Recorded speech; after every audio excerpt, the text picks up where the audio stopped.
na bino bandeko aussi bakwa kolanda ngai boso etando ya kia bino na tombe bino bolandi bolamu ya émission na biso panza nteke moko ya émission pende kolobaka bino bosolo mai politiki makoleka na mboka na biso Congo lokola bomeseni tokutanaka na bino mokolo iso ntango likambo yali ya koloba to mpe ya komaniola nango na kosenga bandeko bokolanda ngai na sango ya Congo na mokolo mwa lelo mpe bana kosabone bandeko nono basabone te ndeko mpo akolanda ngai na pantere fo asabone boyebana kosabone ekozala malamu mingi mpenza bopartage émission oyo ezali moko ya bacontribution na bino bokosala na ntina te mboka na biso mpenza ekende malamu mingi. Merci na bandeko baso to basakili bakwa kolanda ngai lokola balobi le grand Tshisekedi André Muteba Senga motema ya mama Rita, pourquoi pas le grand Kundepin, mon papa Varzine Muteba motema ya mama Marie-Cécile Yongo na France. Merci beaucoup na pasteur Luka Ilondo, pourquoi pas pasteur Ndolai na France, pasteur Ndolai na France. Merci na papa Clément Kanyuka na Australie, papa Clément Kanyuka, pourquoi pas maman Julie Wangaja. Merci lisusu na papa na biso Hippolyte Youssouf Menza na Australie. Nango bandeko tokokoba na masolo na biso lelo na koswa na bino to panza nteke to maniola elongo na bino mai politiki makoleka na mboka na biso bandeko. Lobi ezalaki le 17 mai o tomonaki biso basotu tozalaki pe tomonaki nini malekanaki na province ya Katanga tomonaki pe toyebi le 17 mai Congo mboka na biso esepelaka nini to pe ekomemoraka nini mokolo ena nango bandeko tokoyebana koshite na oyo etali rencontre ya Fayulu plus Matata Ponyo. Actualité mboka na biso kitoko wapi bandeko eza pasi pe mawa le 17 mai oyo ezaka journée ya malheur yaka na Congo yaka okotela biso na Congo de 1997 journée bayelaka biso officiellement et non officieusement bawande tuti utu baya koinfiltre biso baya kokonza kati na biso officiellement ezaka pasi mpe mawa tolinga kosepa na journée ena te. Dieu soit loué, le fils d'une de ces pays, le lui du peuple, le choix de Dieu. Abalusa yango le 17 mai, ezaka susu fete oyo toandaki kofete te ya AFDL ekoma kokomemore bamapinga na biso oyo bayeba kokwea na guerre. Donc kokomemore basoldat na biso oyo basurtout bakufa. Mais kasi kotala boye kozonga mwa moke historiquement kobeta lisolo ya AFDL. AFDL oyo lelo tokoma benga le peperdien donc alias AFDL bazo ko continuer ko célébrer ti lelo oyo tobengi mokolo ya AFDL le 17 mai. Or ezalaki ko commémorer pour na basoda na biso férié ena ti na férié ena basoda to pe bamapinga na biso bakwea na guerre ko commémorer bango mais bapeperdien mpo na bango ezalaki mokolo oyo bango bazo ko continuer ko fêter AFDL. AFDL ezali moko oyo ezalaki ya bamouvement ezalaki créé le 18 octobre 1996 oyo eza initiative nango euta na Rwanda na Kigali. Donc initiative ya AFDL euta na Rwanda botala nanu bandeko. Donc initiative oyo ya AFDL euta na Rwanda pas Paul Kagame otobengi Alliance des forces démocratiques pour la libération ne Kagame mutasala azwa initiative ena mais ezaki appliqué pe créé par les 4 mouvements rebelles. Les 4 mouvements rebelles wana topé à l'époque trouvé un parti politique parce que na Congo il y avait qu'un seul parti politique otoyebi il y avait un père na mwana na IDPS. Il y avait que 2 partis politiques na kati ya Zaïre à l'époque. Pona baluka ndenge ya kokoisa président Mobutu, le maréchal à l'époque. Bandeko, il y avait 4 mouvements rebelles au Tobenga qui va parti politique, quelque part parti politique ou mouvement rebelle. Il y avait PRP du musée Laurent Désiré Kabila. Il y a Zalaki, un Luba Katangé. La parenthèse ici, quand on a il y avait ADP de Deo Gracias Bouguera. Yetuti. Deo Gracias Bouguera, il y avait non, il est mort. Deo Gracias Akoufa. Il y avait MRLZ. Il y a Ansel Massassou. Il y a Mouchi Azaki Voussian. Il y avait CNRD. Il y a André Kissasi, un Kassaïen. Alors, Bande Konangaï,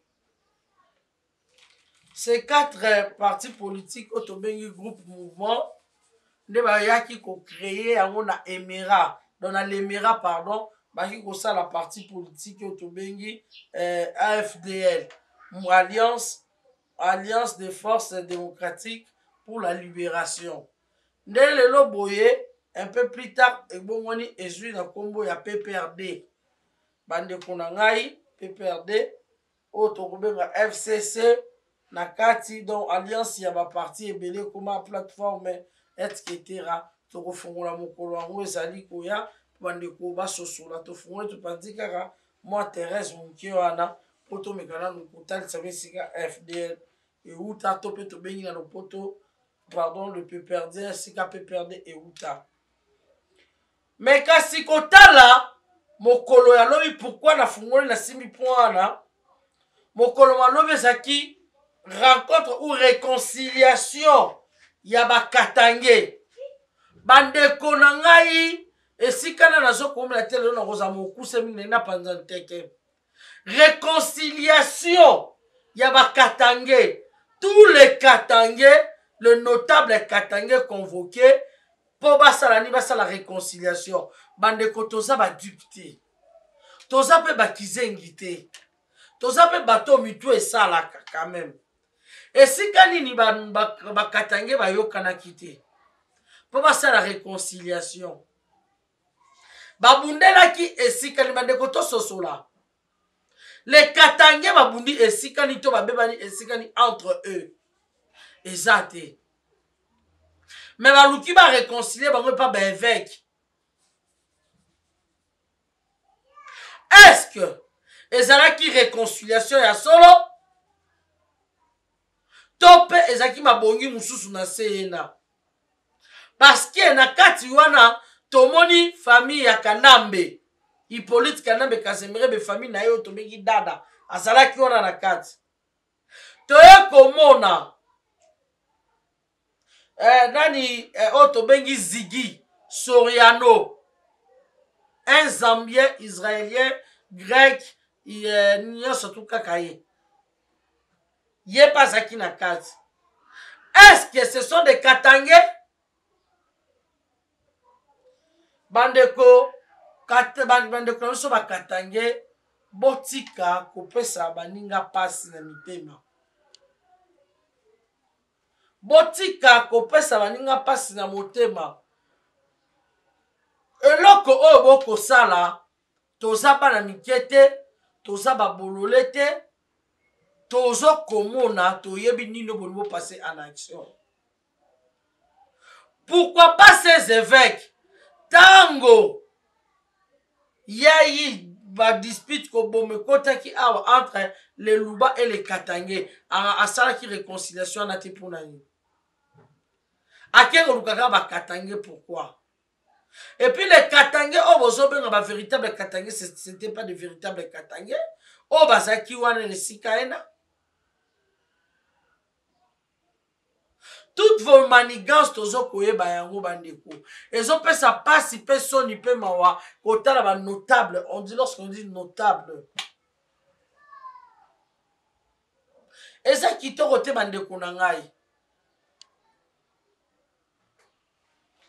Pasi pe mawa e kosala na mitema kota la bato oyo bino moko bandeko na biso bakatange obike bandeko biso bakatange botie biso na ba erreur ebele banda Kanambe ti lelo bino na botia biso na ba erreur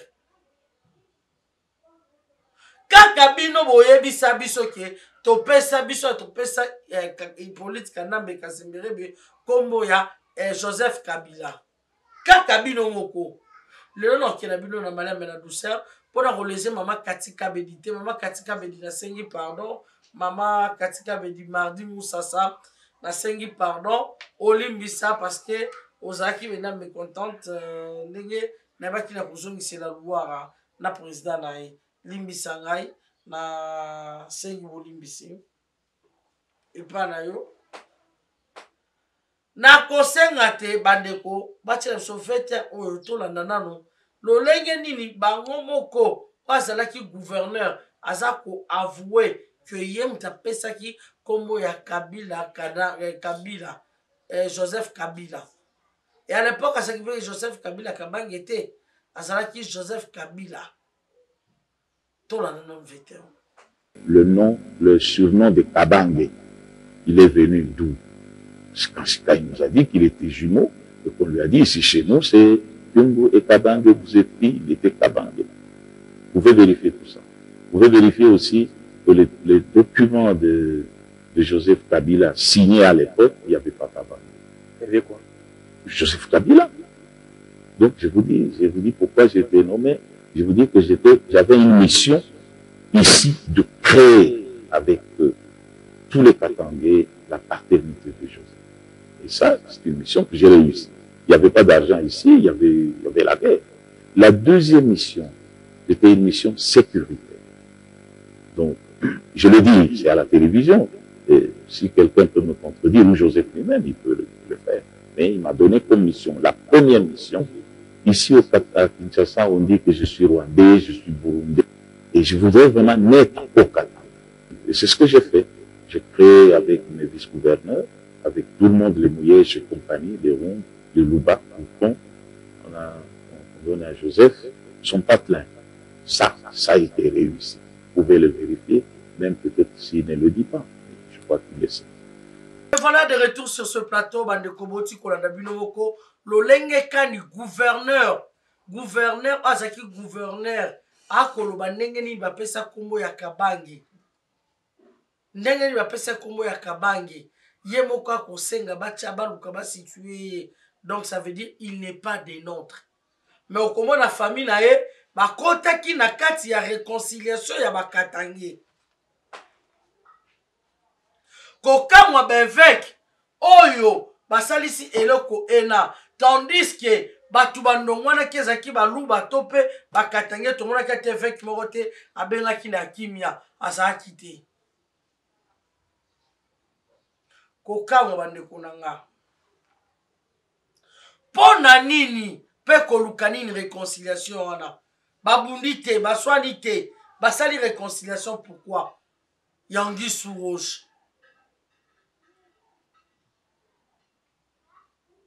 na église catholique boko teka mboka après bokoloba ke Fatim tateki mboka Félix Antoine tateki mboka Tshisekedi tateki mboka et pas banani tobino ya boko teka pa ba tombe étranger ngate na loba yango biso basa tout oyebi to anda lisusu vete oyo Katumbi azo koloba ke la famille Kabili ce sont des Katangais, ce sont pas des Katangais mais ce sont des Tanzaniens ndeko sangisela biso veter ena na ya Jeannette Kanambe oyo balelo mbenga ba congolais ndenge alobaka tolanda ba veter oyo bande ko sontonzongi na bino. Les gens qui étaient en Tanzanie, ils sont rentrés avec quelle pièce d'identité? Moi, je me pose la question. Qu'on puisse me dire, le président Kabila, quand il est venu de la Tanzanie, il avait un passeport zaïrois à l'époque. Qu'on me montre ce passeport-là. Sa famille aussi. Mais on l'a vu dans Bloomberg il n'y a pas longtemps. Bloomberg a sorti le numéro de passeport tanzanien. de membres de la famille du président Kabila. C'est ce que je suis en train de dire. Si vous nous aviez trouvé au pays, ne cherchez pas de poux là où il n'y en a pas.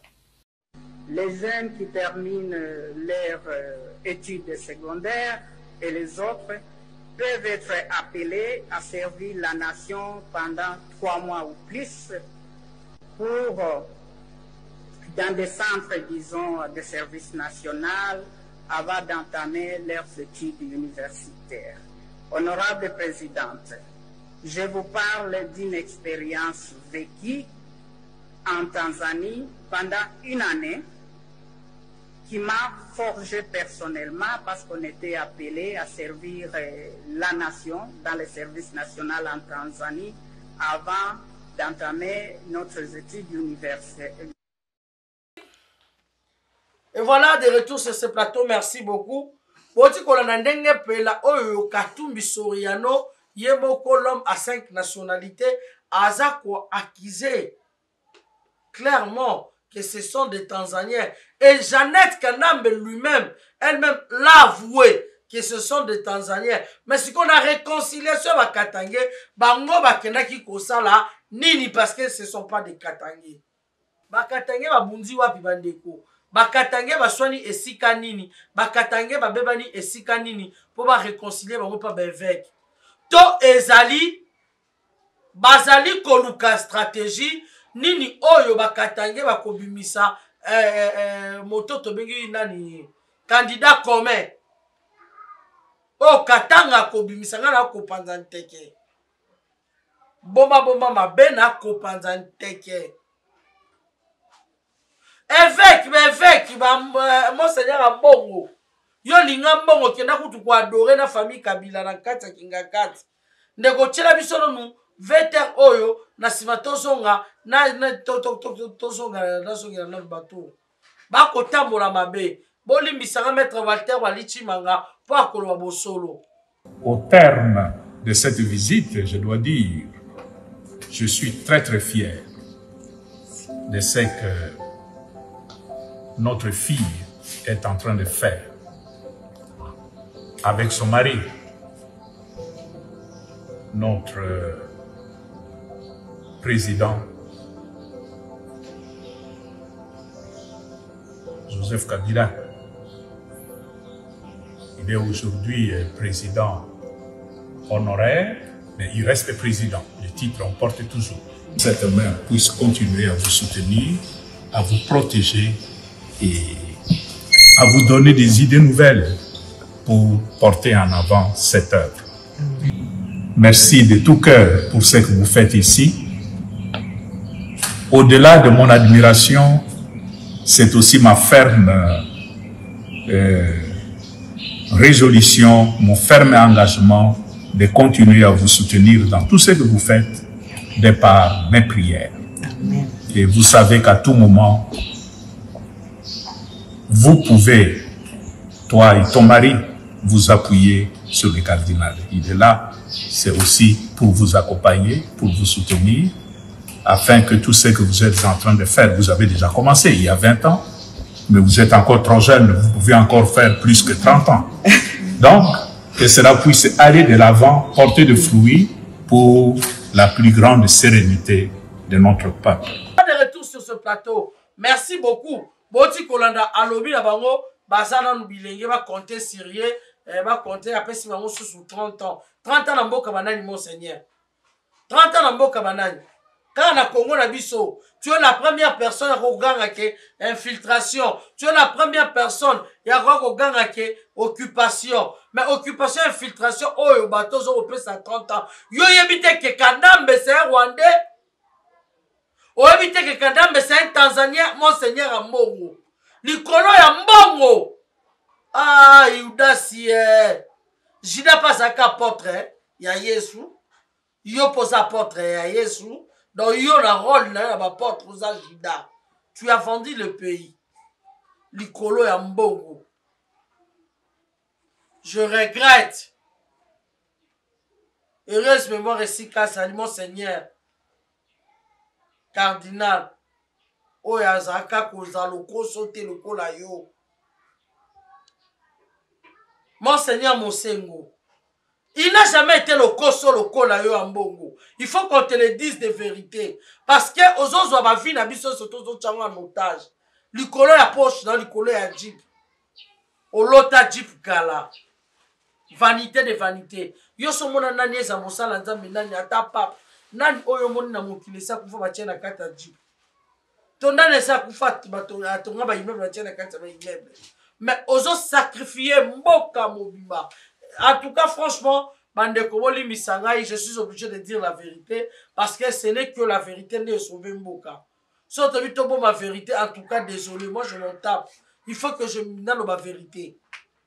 Comment une personne a quoi sacrifier une nation Mobimabou? Likolo Yambogo. Likolo Yambogo, le Koso Yambogo, le Jida Iscariote, Monseigneur Yambogo. À cause d'argent. À cause d'argent. Un évêque qui manque de charisme. Un évêque flatteur. Et ça y est en bongo. Maître Mathieu Walichi manga en tout cas retenu la rigueur. Tu n'as fingité. Mais sa vérité on a zoluba. La fingité sa vérité. Cardinal Bossé on n'a jamais fait ça. N'a jamais. Jamais. Jif Goutou Okamba pesaka ya boya au matin on a stade. Ti le lot. Tina ndenge nzamba bengiye amata ngote. Combien de fois batindela bateau? Aboya mbongo ya kanambe, mais yo lo koso e monani. Yango na vie ba taso mo mutako mosala nzambe, e fa uta na bonne vie. So uti na bobola, ozaka moyi, ozala sérieux ni honnête na mamba mbongo. Moi c'est là mbongo mtatangi se famille, ya papa bemba papa jano bemba mtatangi se famille ne ba sala na mbongo te. C'est un malheureux dans la famille d'Abaron. C'est une famille qui va bon côté. Je dis la vérité. La fille qui n'a pas bon là, mais le vérité. La vie qui est vérité et les Arabes sont congolais. Vérité comme réinterprétation, mais dans le vérité. Si sa famille avait de l'argent, il était de bonne famille. Papa Janobe Manga Katangi ça a été. Bobo là, t'as les siké mais l'inga joignons son malamoko. Il y en a ceux qui bakundenge Satan yebisaka Yesu fuka na peso mo kiso za Monseigneur Ambongo ils sont fuka ba peso mo. Même Bible so va soyer mes imitateurs de Christ qui le dit. Yo imitation yo zo ko imiter Christ. Christ va qu'on prenne la jeep.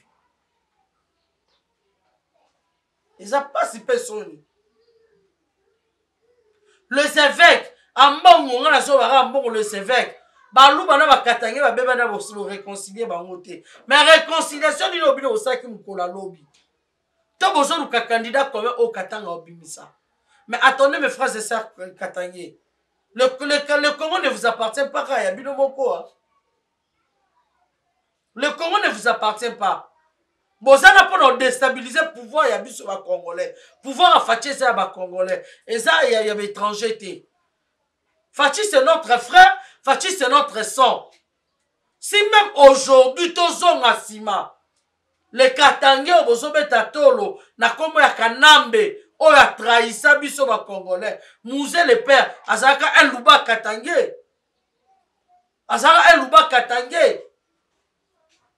Azaki beaucoup plus, qu'au fond d'Azaki, qu'au fond de ma côté à Tanganyika, mais c'était un louba Katangé. Comment vous oubliez l'histoire si facilement?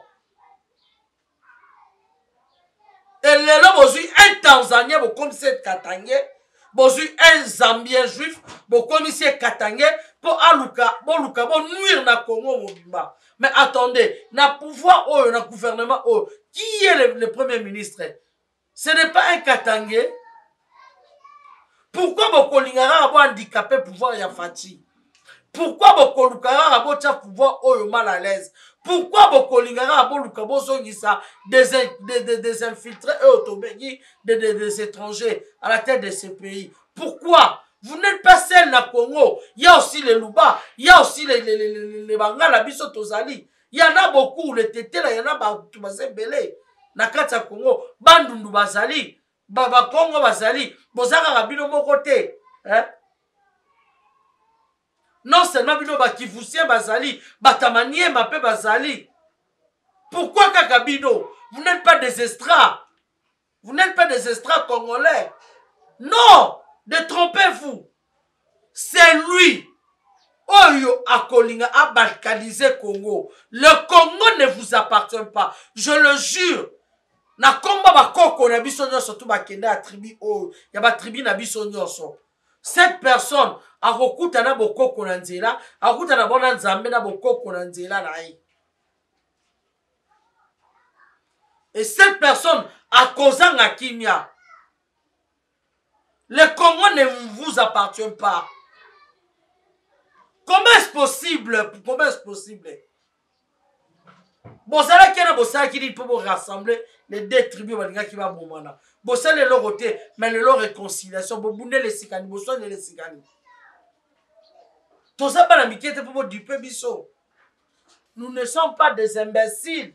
Oyo bozo luka bosa la pona Congo bozo la biso ba étranger à la tête de ces pays. Aucun Congolais ou Congolaise à Kondima. Papa Mboso, tiens la biso loi à Congolité les cas. Ba député nous ne savons pas et là bozo ça la kuna parce que biso est totinda bino kuna. Mais qu'est-ce que vous faites? Bozo ça la sentiment na bino moko, on levo ça la volonté à peuple. Peuple zo senga bino loi wana, bozo kolinga ko chate, ko voter en voter. Pourquoi? Vous n'étiez pas là, na ba force à ma famille na bino, to ba relation na bino, c'est le peuple mutatindi bino kuna. Voulant ou pas, vous êtes obligés. Ya kole ki sa loi là parce que biso peuple, ba totindi bino kuna. Vous êtes obligés. Là je le dis au nom du peuple. Vous êtes obligés. Bon ben c'est biso sécurité quand même. Bon sécuriser biso. Étranger à la tête de ce pays. Comment est-ce qu'il a traité biso? Mais bon sécuriser biso peuple totindi bino kuna. Quand même un peu de considération. Vous êtes là qui sont pour, qui sont contre. Totina qui bino kuna pona ngote. Biso ma otopesi no ba sujet. Nous voulons cette loi. Il y a de père et de mère. Et les capos à assurance na biso. Ben avec ma petit cop na bango, ba lié bango mbongo, ba les kadambe réconciliation parce que ça qui réconciliation ba katangete mais ça qui réconciliation na panzaka keke. Réconciliation ya kanambe na katumbi. Ezala ki lobby. Ezala ki lobby. Et boyoka ni ba avantage ni boko gagner ni boko kabola. Et to yebi bino déjà bozaka na magier makanti mabe mayele mabe o bozaka na ngo luka déjà bo sala nani sécession ya Katanga to yebi bino mais Katanga ekolongwa na Congo te Congo ezala indivisible. Yo mto lingo teka Congo to lingo balkaniser Congo bimaki na exil pas ici. Même si tu es Katangé en exil tu laisses les Katanga. En exil on a notable en exil tu laisses les Katanga. C'est le Congo. Tu laisses les Katanga, c'est le Congo. Aucun en exil. Trop, c'est trop. Trop, c'est trop.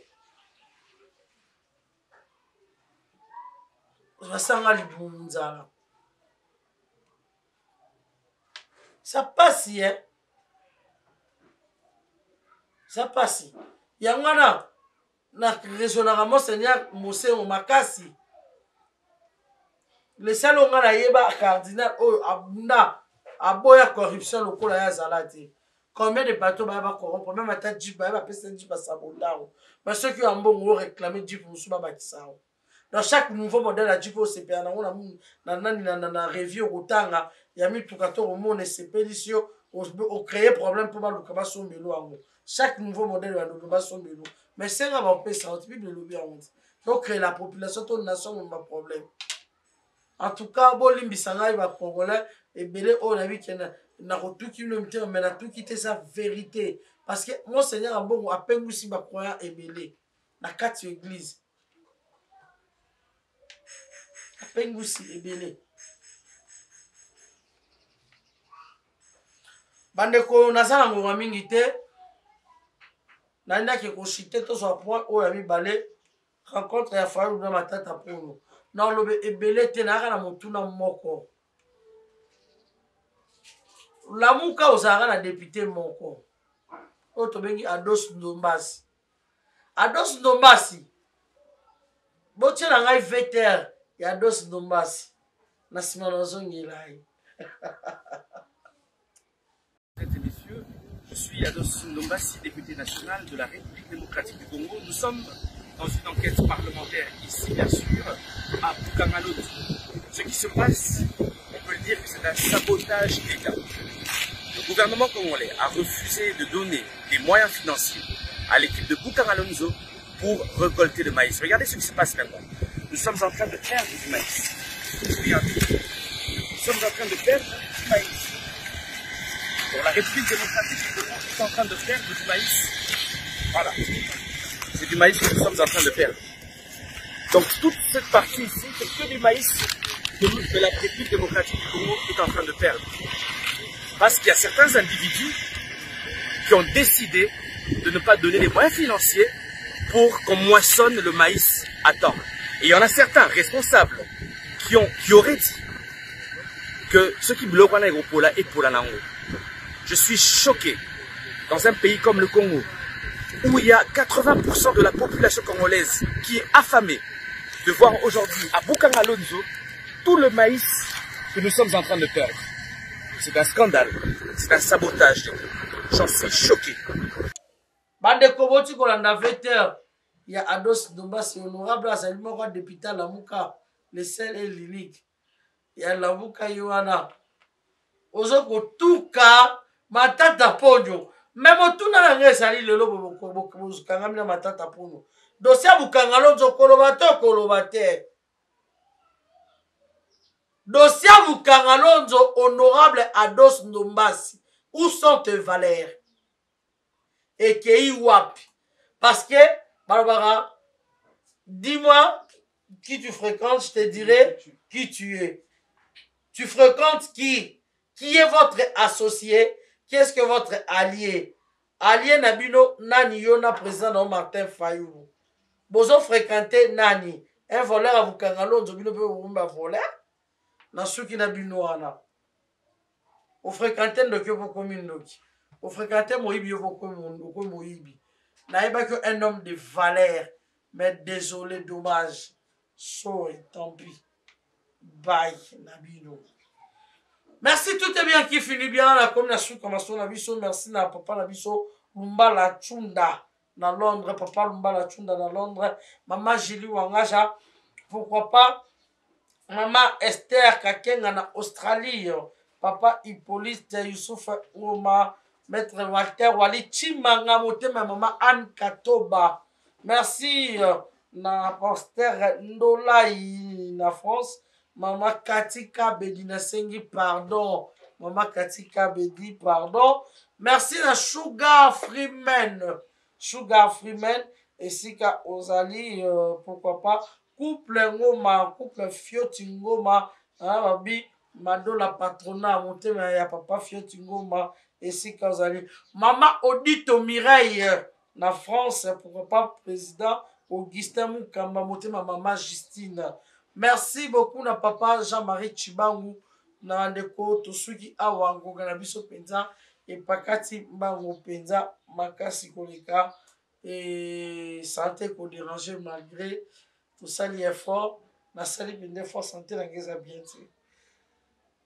et to ko bunda nzambe asunga biso pour la Congo et que les bosso na kosenga boy congolais lisu likola lisu parce que bato na soloka basangani po akoluka kokoyisa biso bakongomani na kati ya mboka na biso liso likolo ya lisu tosede te tozala totelema na ngwi nesika tozali to soutenir chef de l'État qui est notre frère, qui est notre sang, qui est notre président azan nesika msuta ketonga à part na Congo. Et d'ailleurs ils ont fait beaucoup. Batamita mabende baliki bili. Pourriez-vous imaginer, Bandeko, chef de l'État, Azosomba, Asombi Bloko, Mamanini ya courant, mais bota la sabotage, Oyo, Snell Asali, population Kaluka Wazanga courant, Bandeko, to chite to suga na veter Oyo, mais na yebisa kibinote, on sa auto, on sa les suka na YouTube. Batakaluka ba éviter ce qui se passe.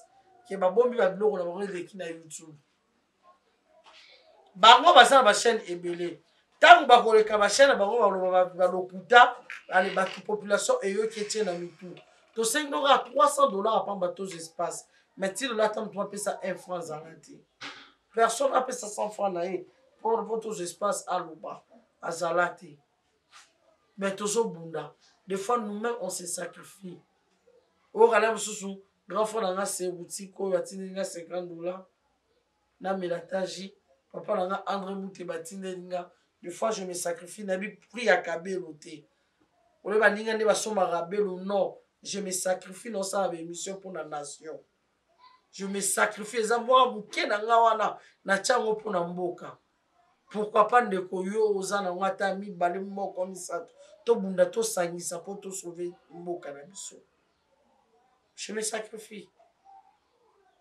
tolinga Congo eloko elingi kolinga Congo eza te nous avons que ces pays. Merci pour aujourd'hui, je m'arrête là, ma santé n'est pas bonne. Que Dieu nous vienne en aide. Merci, tout est bien qui finit bien, bye.